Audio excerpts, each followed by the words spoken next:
धार जिले के सरदारपुर तहसील के सुल्तानपुर क्षेत्र में बारिश के मौसम में किसानों के लिए गंभीर दुविधा खड़ी हो गई है। दरअसल सुल्तानपुर क्षेत्र में पवन चक्की निर्माता कंपनी स्प्रिंग के बर्ताव और कार्यशैली के कारण सुल्तानपुर क्षेत्र के किसान अपने खेतों में बारिश की फसलों की बोनी ही नहीं कर पा रहे हैं, जिसकी वजह मौजूद किसानों ने बताई कि चयनित जगहों पर पवन चक्की लगाने वाली कंपनी ने 6 माह के लिए एग्रीमेंट करके उनसे उनके खेत से रास्ता लिया था।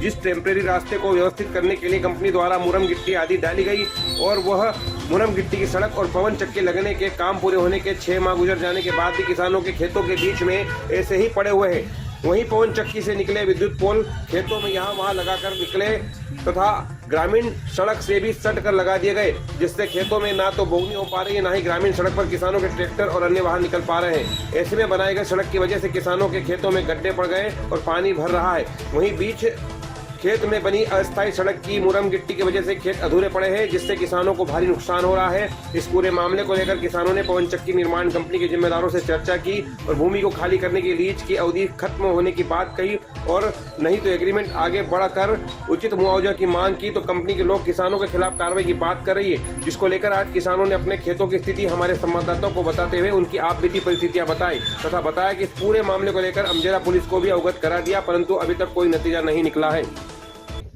ये पवन चक्की वाले आए थे हटाने मुरम, तो हटा के गए नहीं, ऐसी ही रखी और बोलने गए तो थाने पे गए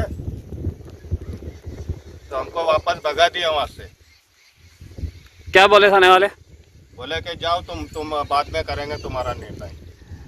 ये और ये रास्ते पे खंबे गाड़ के गए, किसान निकले कहाँ से?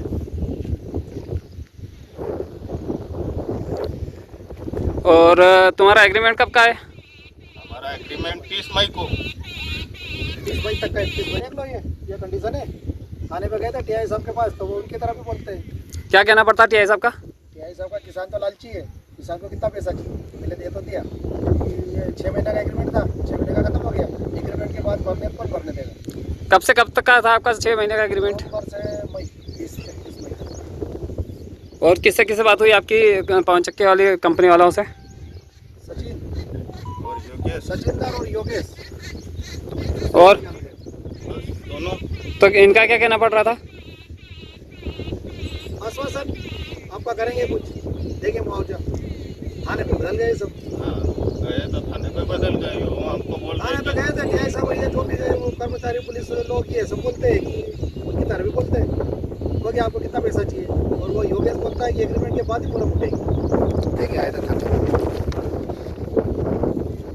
क्या आवेदन दिया था आपने थाने पे? ये दिया था, इनका एग्रीमेंट खत्म है। हाँ उसके बाद ऊपर उठाने हैं, कौन उठाते हैं, हमको मुआवजा चाहिए, आप उठाओ या मत उठाओ। हाँ। और एग्रीमेंट बढ़ा हुआ। अच्छा, तो क्या कहना पड़ रहा है कंपनी वालों का? कंपनी वालों को ये कहना पड़ रहा है कि हम तो वो एग्रीमेंट के बाद ही मुरम उठेगी, उसके बाद तो उठेगी। तो एग्रीमेंट आप बता रहे कि 31 मई को खत्म हो गया? ये जून को आए। एग्रीमेंट खत्म हो गया ना उनका। वो फसल से क्या लेना था ना उनको, को फसल तो नहीं हुई, बारिश तो नहीं हुई, फसल से लेना देना क्या है उनका? उठाना था नहीं 31 मई को पहले। एग्रीमेंट हम मांग रहे, एग्रीमेंट भी नहीं दे रहे। एग्रीमेंट चाहिए हमको, एग्रीमेंट नहीं दिया उन्होंने, किसी को भी नहीं दिया। क्या कहना पड़ रहा है एग्रीमेंट देने के लिए? हाँ दे देंगे, दे देंगे, और देते नहीं। कल भी थाने में बोला मैंने। आपने जब जमीन दी, जब एग्रीमेंट की कॉपी नहीं ली थी इनसे? क्यों? दिया ही नहीं उनने। क्या कहा इनने? दे देंगे। तो 6 महीने हो गए उस बात को, अभी तक आपको एग्रीमेंट नहीं दिया गया। नहीं दिया। और क्या क्या दिक्कतें हैं इधर? मैंने सुना है कि रोड पे पोल गाड़ रखा है इनने। ये इधर भी खड़े हुए देखो, रायपुरा के रास्ते पे, नयापुरा से रायपुरा सीधा है सब, ये सब रास्ते पे ही है। और इधर भी गाड़ रखा है। ये भी है। निकले कहाँ से? ट्रैक्टर नहीं निकले यार रास्ते पे।